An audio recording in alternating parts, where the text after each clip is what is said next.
శ్రీ సీతారామాభ్యాం నమః. శ్రీ గురుభ్యో నమః.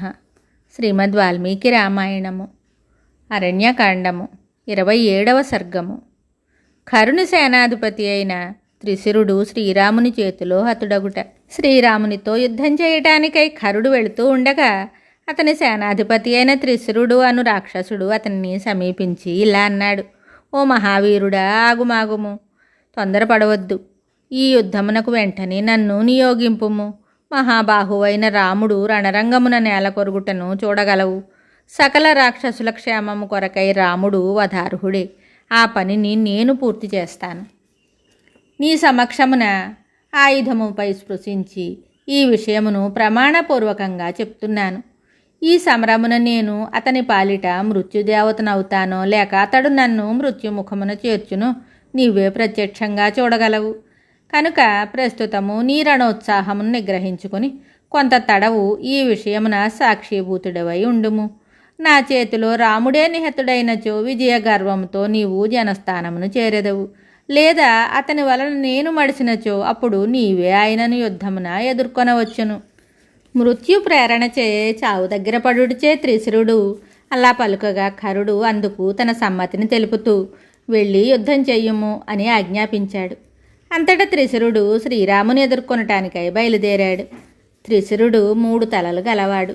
వేగంగా సాగిపోగల గుర్రాలను పూంచిన రథాన్ని అధిరోహించి యుద్ధం చేయడానికై రాముని మీదికి విజృంభించాడు. అప్పుడు 3 శృంగముల పర్వతంలాగా కనిపిస్తున్నాడు.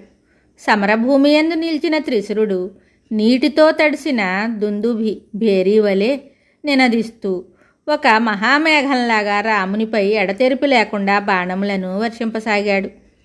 శ్రీరాముడు తన వైపునకు దూసుకొని వస్తూ ఉన్న బాణములను గుప్పుచున్న త్రిశిరుడు అను రాక్షసుణ్ణి చూసి తన నిశితములైన బాణములను ధనస్సునందు సంధించి అతనిని నిరోధించాడు.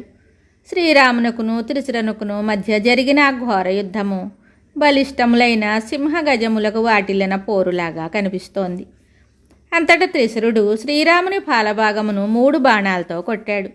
అందులకు శ్రీరాముడు ఎంతో కోపించి వెంటనే వ్యంగ్యంగా ఇలా అంటున్నాడు: అహో, పరాక్రమశాలి అయిన ఈ రాక్షసుని బలము ఎంతని చెప్పవచ్చును.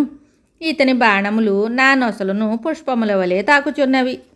ఓ త్రిశిరాసురా, నా ధనస్సు నుండి బయలువడిలిన శరములను నీవు ఎదుర్కొనుము అని పలికి క్రుద్ధుడై ఉన్న శ్రీరాముడు విషసర్పముల వంటి 14 బాణములతో త్రిశిరుని వక్షస్థలంపై దెబ్బతీశాడు. పరాక్రమశాలియు యుద్ధకుశలుడును అయిన రాఘవుడు వంగిన కనుపులు గల 4 శరములతో త్రిశిరుని యొక్క వడిగల గుర్రాలని పడగొట్టాడు.